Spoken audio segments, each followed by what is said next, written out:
Vse pač, kar delamo, je odvisno od možganov. Leva stran možganov nadzoruje desno roko in desna stran možganov levo. So možgani sestavljeni iz več delov. Ko igram flavto, uporabljam vse, zato je igranje inštrumenta zelo dobro za razvoj možganov.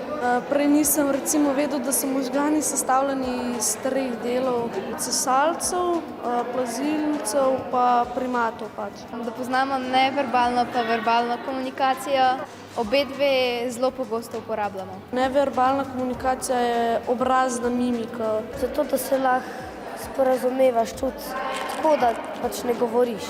Tudi čustva izražamo in da povemo človeku, kako se počutimo.